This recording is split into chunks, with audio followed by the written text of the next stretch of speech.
Le Place in Space est un projet de film de danse, mais qui a la particularité d'être un film de danse en 360 degrés.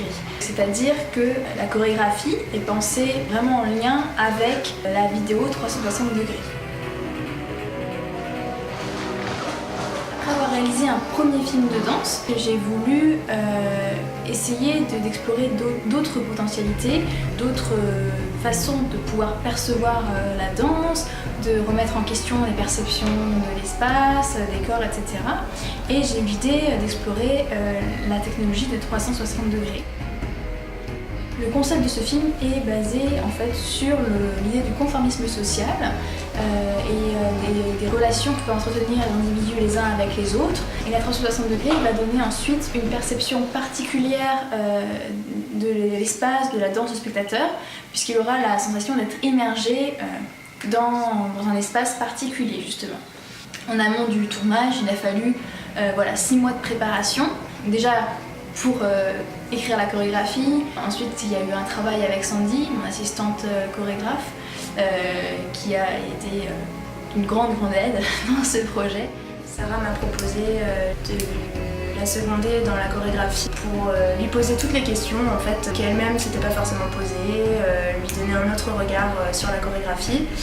Et puis aussi pour encadrer les 11 autres danseurs, parce que c'est vrai qu'on est 12 danseurs, ça fait beaucoup de monde à gérer. J'étais plus en charge, on va dire, de la gestion des séances. Donc préparer les états de corps, faire en sorte qu'ils ne se blessent pas et qu'ils soient prêts physiquement et psychologiquement à intégrer ce qu'on leur proposait. L'exercice était destiné à préparer le danseur à la chorégraphie de Sarah. Par exemple, à un moment donné, je lui ai fait travailler le sprint parce qu'il y a une grande course, une grande traversée dans la chorégraphie de Sarah et que souvent les danseurs ils ne travaillent pas cette course-là, en tout cas pas le sprint forcément. Et puis bon voilà, ça amène une intention dans le corps, une posture encore une fois. Voilà, c'était très intéressant de travailler ça à l'extérieur et de les voir évoluer en dehors du studio de danse qu'on connaît. Il a fallu qu'on travaille toutes les deux en amont pour ensuite qu'elle sache aussi bien que moi la chorégraphie pour pouvoir m'aider à l'apprendre aux danseurs en fait.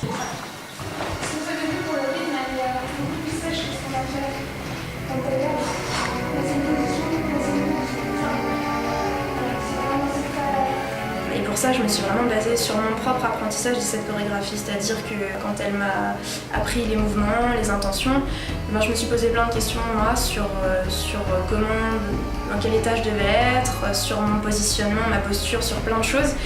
Et j'ai essayé de retransmettre ça directement aux danseurs. Vous faites ça dans le bas. C'est-à-dire que vous faites le bras qui part vers devant et ça fait un truc comme ça. Il faut aussi un certain temps pour que les danseurs l'assimilent corporellement, on va dire. Et ensuite, il y a aussi toutes les questions de placement qui étaient très très importantes. Et il a fallu aussi qu'eux, ils comprennent très bien de quoi il s'agissait pour ce projet-là, que c'était vraiment, ça n'a rien à voir en fait avec un travail pour un spectacle pour la scène. Et toi, ça un petit peu mieux là. Le but était plutôt de faire oublier aux danseurs la caméra au milieu de notre scène à nous, on va dire. C'est assez rare pour un danseur de se retrouver dans cette situation, c'est-à-dire que le public est en face ou dans un endroit défini, et là pour le coup on avait le public au centre, au milieu de nous, et il fallait faire à certains moments comme s'il n'était pas là, à d'autres moments le prendre en compte, et ça ouais, ça a peut-être été une des plus grosses parties du travail. Hey, laisse-moi de la place, regarde.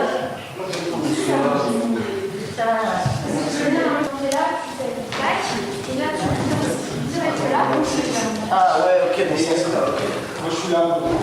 Il faut aussi respecter une certaine distance avec la caméra.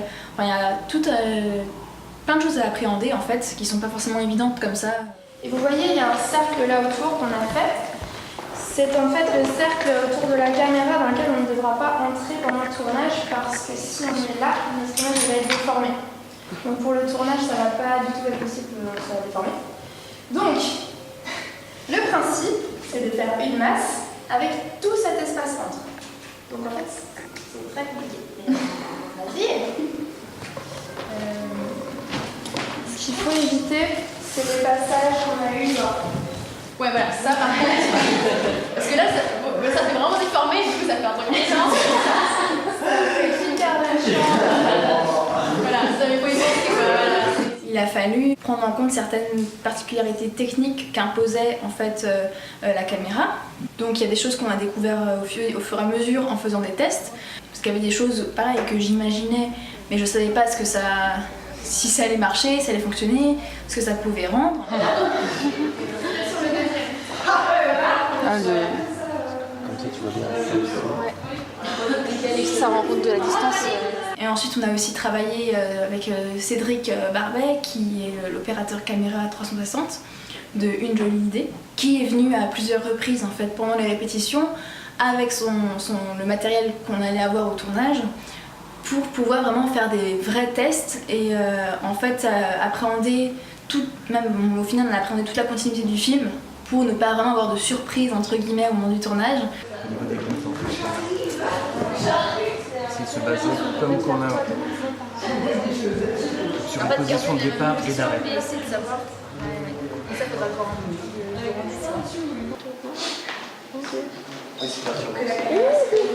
Pendant ces tests qu'on a fait, on les a fait regarder à travers le casque voilà, pour qu'ils se rendent compte de ce que ça pouvait rendre, parce que c'était important qu'ils comprennent ce que ça pouvait rendre pour faire ensuite ce qu'on attendait d'eux en fait.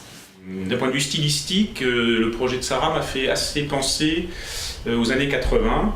J'ai eu donc l'idée de travailler sur la musique des années 80, un petit peu remis au goût du jour, et notamment sur les synthétiseurs analogiques. La magie de la technologie fait que nous pouvons maintenant émuler, c'est-à-dire simuler des vieux synthétiseurs analogiques avec bien sûr un ordinateur complètement numérique.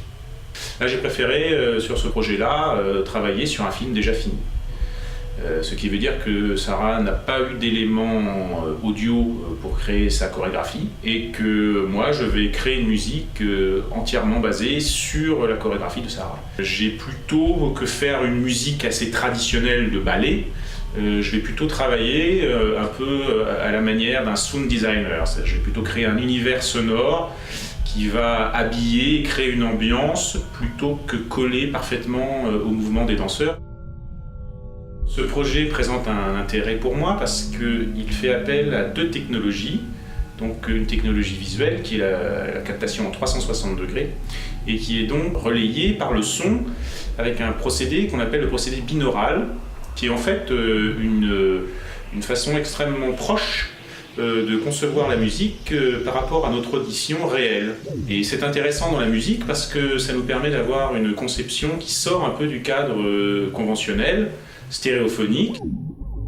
Ce principe binaural fait donc intervenir le positionnement en 3D du son, sachant que la chorégraphie fonctionne de toute façon de manière homogène à 360 degrés. Il y a quand même des moments du film où le groupe, par exemple, sera positionné dans un endroit bien précis de l'espace, et donc du coup, l'événement sonore permettra d'indiquer le spectateur où regarder.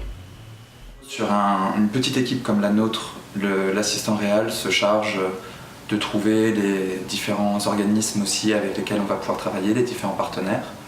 Même si Sarah a débordé et a été aussi dans ce rôle-là, j'étais aussi en contact avec une bonne partie de l'équipe technique pour l'organisation des lumières, du matériel de tournage, ce genre de choses. Plus on s'avance vers la date du tournage, plus il y a des objectifs spécifiques et avant le tournage, c'est aussi mon rôle de mettre en place l'emploi du temps, donc des emplois du temps spécifiques pour chaque partie de l'équipe. Et du coup, en tournage, veiller à ce que cet emploi du temps soit respecté. J'ai accepté d'avoir ce rôle-là sur ce projet, principalement pour une raison, c'est Sarah Kuntz, avec qui j'ai déjà travaillé, avec qui je savais que de toute façon j'allais retravailler et que quel que soit le projet, de toute façon j'étais partant. Tout le travail qu'il y a eu à avoir en pré-production a finalement en plus donné un peu de piquant à tout ça et a été assez intéressant dans les capacités qu'on peut mettre en place pour avoir un résultat qui était absolument impossible normalement d'avoir sur une production comme la nôtre, et avec les personnes qu'on a rencontrées, lien qu'on a pu créer, mettre en place quelque chose qui était normalement pas à notre portée. Et ça, c'est intéressant. J'ai eu envie que le film se déroule dans un espace entièrement blanc, sphérique, pour ne pas qu'il y ait de repères précis en fait pour le spectateur. C'est pour ça qu'on a fait appel à une équipe vraiment qui est dédiée à la conception du décor, pour réfléchir à comment mettre en place un tel décor. Moi, dans ma tête, pour l'instant, c'était une entrée. Ouais. Donc, j'ai réfléchi, je vois une entrée, après c'est possible. Forcément, d'avoir 2 entrées, ça change plein de choses.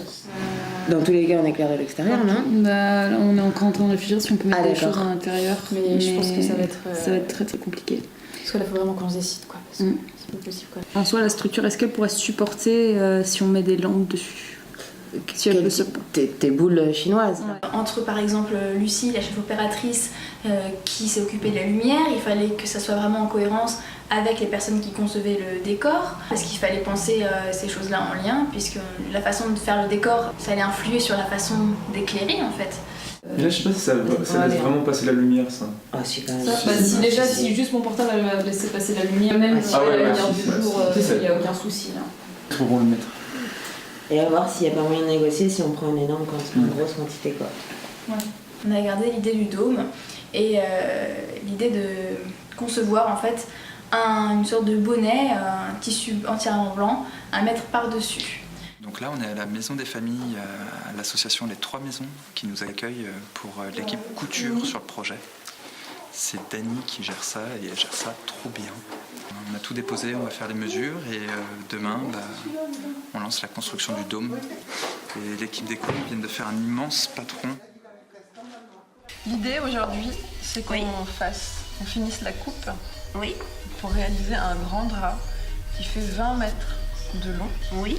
Pour pouvoir faire ce grand drap, il faut donc qu'on coupe des bandes de 20 mètres et qu'on les assemble les unes aux autres.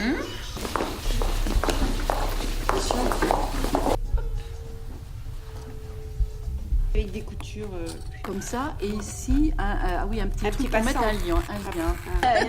Attends, tu me donnes une idée. Et après, on fait des Il y a 6 pièces de 20 mètres. 6 pièces. 6 pièces de 20 mètres, ouais.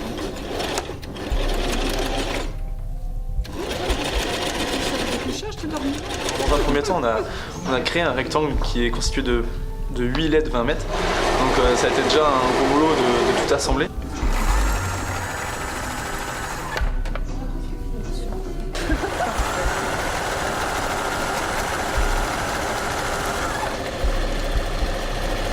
coup, ça nous a permis d'avoir les 26 triangles. Donc, ces triangles, on les a produits par des patrons qu'on avait fait sur des logiciels. Et donc là, aujourd'hui, on est en train de tous les assembler. Donc ces 26 modules, ça va nous créer justement un gros bonnet, qu'on va appeler bonnet, pour du coup le mettre par-dessus le dôme. Si toi que ça continue d'avancer, c'est bon, t'inquiète pas. Tu vas voir, quand elle va être pleine. La première partie est finie,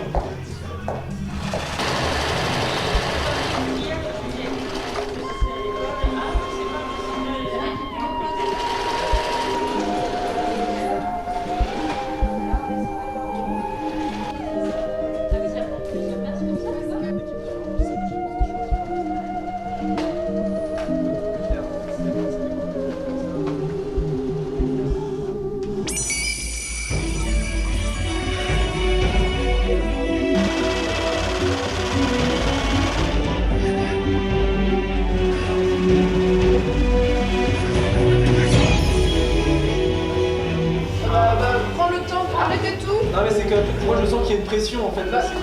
Oh, c'est Nicolas qui a la pression. C'est normal que tu aies la pression.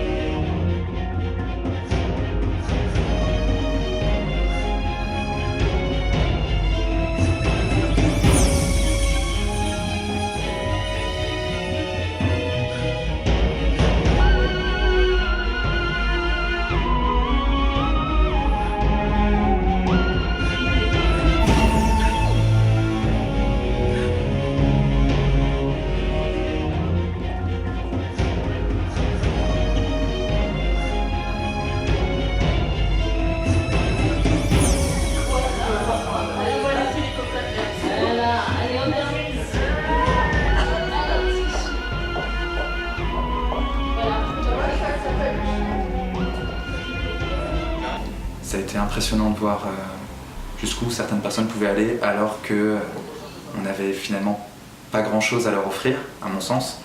Et en fait, ces personnes-là ont trouvé qu'au contraire, ce projet avait beaucoup de choses à offrir. Donc c'est trop bien.